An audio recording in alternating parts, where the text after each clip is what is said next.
If you're thinking of buying a house anywhere in Burlington, Oakville, Milton, or Halton Hills, give me 7 minutes of your time and I guarantee you will find this video to be very helpful. So out of the big 5 markets that are on the Toronto MLS, including Peel, Toronto, York, Durham, and Halton, Halton is the smallest market when you look at number of sales. It makes up about 11% of the whole market when you consider the top 5 markets.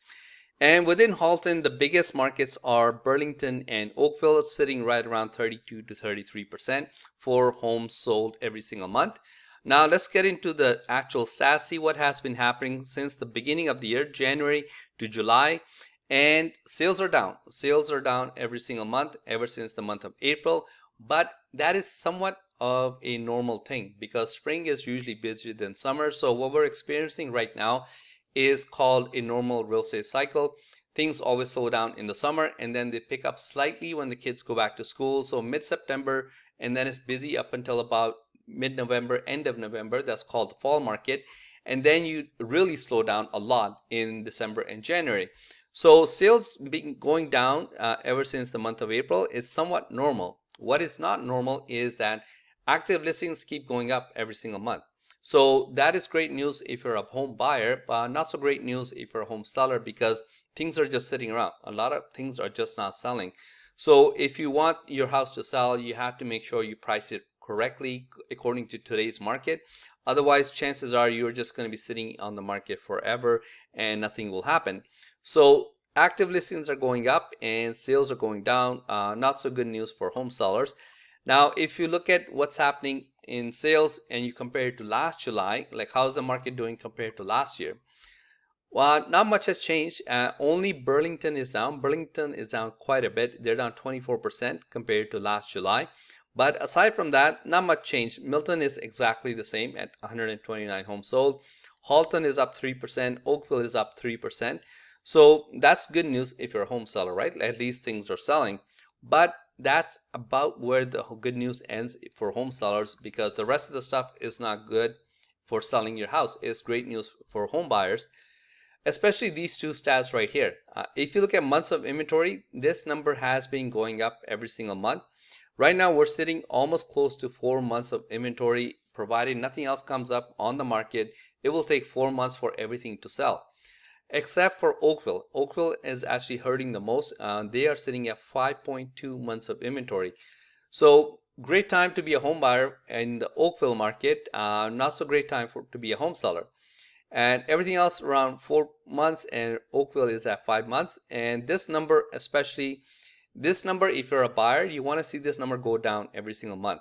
And lucky for you, it has been going down every single month since the springtime. Because the lower the lower this number goes, the better it is because anything below 40% is considered a buyer's market. That's just sales to new listings ratio, like how many are coming up and how many are actually selling. So right now we are in a buyer's market for every single market. Burlington is right on the edge. So great news. If you want to be following the market, you want to see this number go down every single month. You want to see this number go up. That's talking from a buyer's point of view. Obviously, if you're a seller, you want the opposite result. Now, if you're a seller, you want to make sure you know this number here because this is days on market. How long is it taking for an average listing at price properly? How long is it taking for things to sell? On average, things are taking approximately 1 month. The lowest number is in Milton, which is at about 22 days, but everything else is right around 1 month. So expect to take about a month for your house to sell, provided you price it properly. Now, this number home sellers are not going to like. This is the number of canceled listings in the month of July. This number is actually higher than actual home sales. So that's not good news because there are more canceled listings than there are actually sales.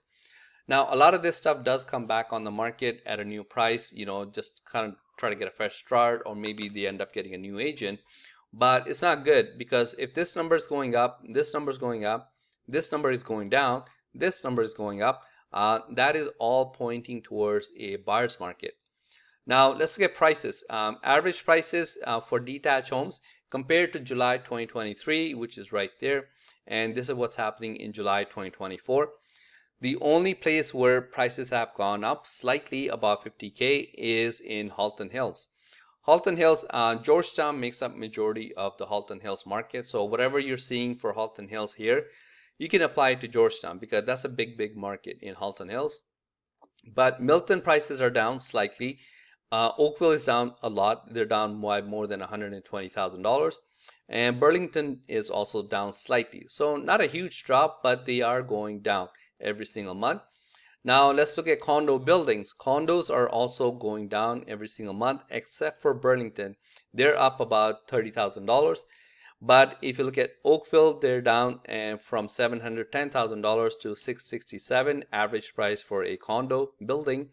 Milton's down and Halton Hills is down. In 2020, average price for a detached house was $1.2 million. And right now we are sitting at 1.59. So we're nowhere close to what was happening in 2020. That's why you're seeing a lot of homes are just not selling because they're still not affordable. Like, okay, interest rates are coming down slightly, so it helps you qualify for a little bit more. But these prices are out of range for a lot of people, like $1.59 million. And condos are obviously a lot more affordable. But even that, like in 2020, average price for a condo was $540,000, 47. By the way, this is for all of Halton added together. So average price for a condo was $547,000. Right now we're sitting at 771. So right now we're sitting right around what was happening in 2022. So let me know in the comments, do you guys think we will ever reach 2020 or even 2019 prices? Because right now, even though the market is extremely slow, we are not seeing those numbers at all. And if you guys need any help buying or selling, you can call or text me here. I'll see you next time. Thanks. Bye.